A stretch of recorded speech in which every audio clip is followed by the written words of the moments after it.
how to check out a patient. When you're inside the encounter, after all the charges were inputted into the order section,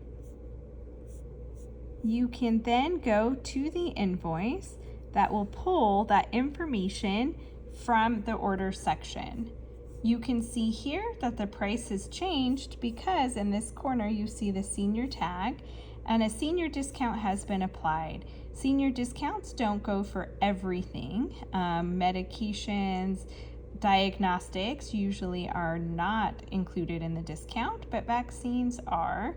And so you'll see here that change, and then it'll also reflect the discount down here.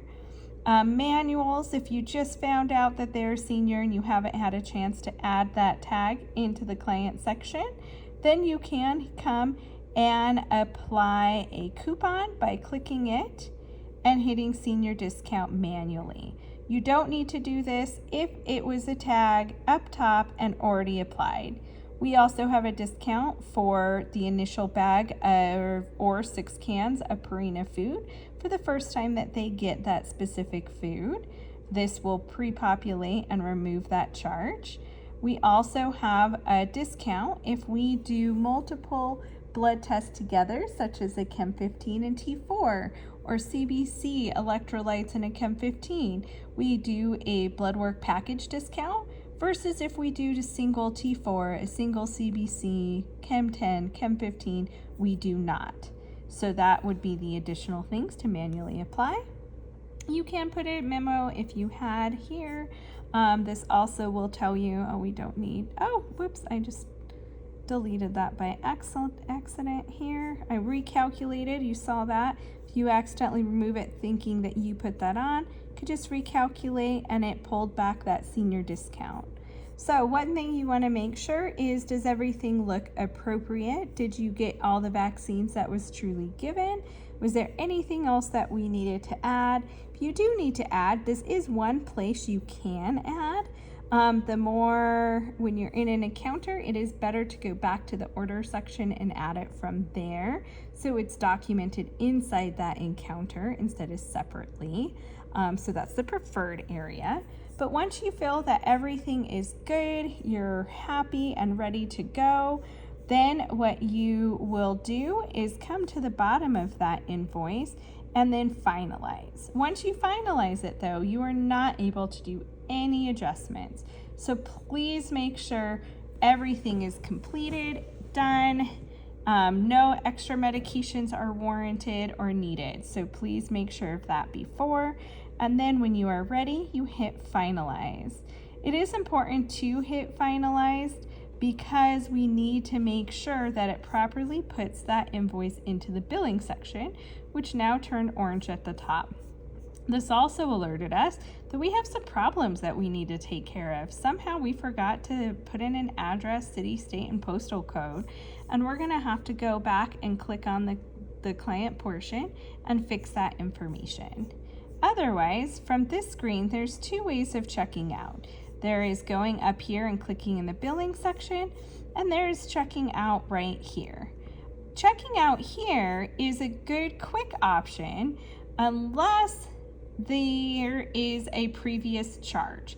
Did they get PVPs? And this was already orange when it started, saying that they owed money. If they already owed money, this system is not smart enough to pull that price into this portion as well, and you will only check out this specific price associated with this specific invoice. For that reason, so we don't accidentally miss, we like to go up and click into the billing section.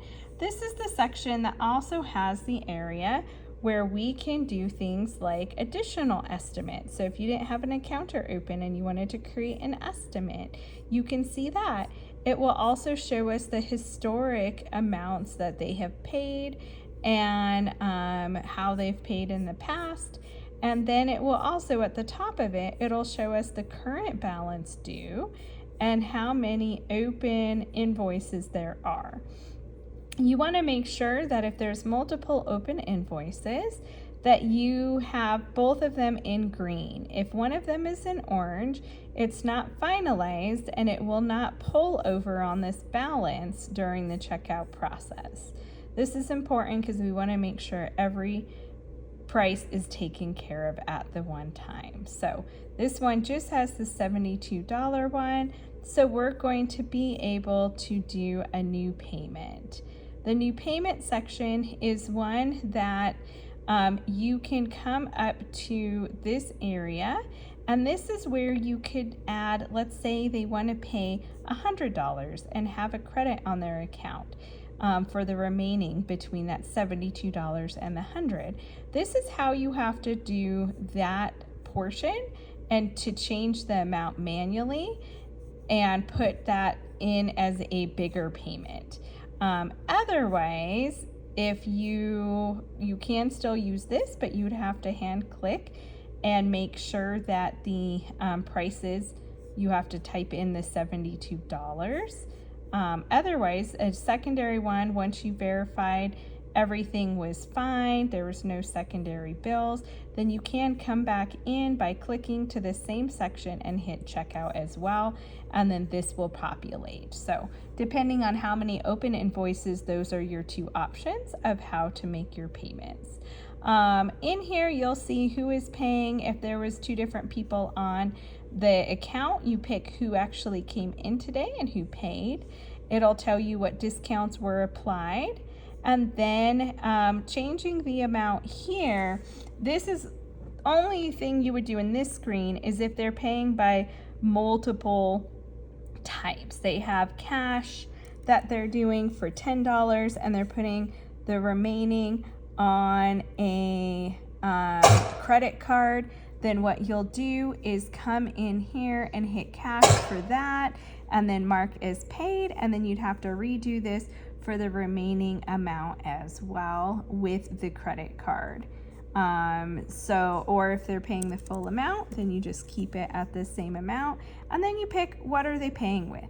Are they paying by a credit card? Are they paying by Care Credit? If they're paying by Care Credit, we have to go to the separate portal and do Care Credit payments there. Or if they happen to have the app on their phone, they can actually get this texted while you're standing there, and they can go ahead and finish the payment on their end and then just show you their phone to say that it is paid. So you would do this first, it would send them the link, and then once it's completed, then you would hit paid. Other ones, we don't use a Clover card. I'm not even sure why it says that, or this APA, so always ignore those. If you do a credit card, you do have to pick which kind it is. Was it a Discover, a MasterCard, a Visa, and put in the last four of that credit card number. That way, if we have problems at the end of the day, it's easier to search through and find based on the last four. And then you would go ahead and mark as paid. That would convert this and to finalize and be done. One thing to note too, on the billing screen itself, I went back to billing, or you can come back up here. Other options, new estimates, like I said, the new payment, this is especially where you go if they want to pay more than what's due. You can create an invoice here. Oh, this is a great screen. Sometimes this happens, it has a glitch, who knows why, ignore it, say, okay, got it, and then come up and refresh your page, and usually that goes away. The rest of it here, mark as collection, so usually you don't have anything that you would type there, and then when you click, it just goes back inside. If we come back here to billing, credit on the account, this is something that's a little different. If we were giving them a credit based on a problem, if they overpaid and we had an oopsies and we're trying to figure that out, that's one way, but usually that's taken care of by this new payment section. And then the rest of it, you can always click on old invoices and come in, look at it, see if we needed to issue them credit based on that, edit the details, email invoices to people. That will be pretty much everything that you need to know with this.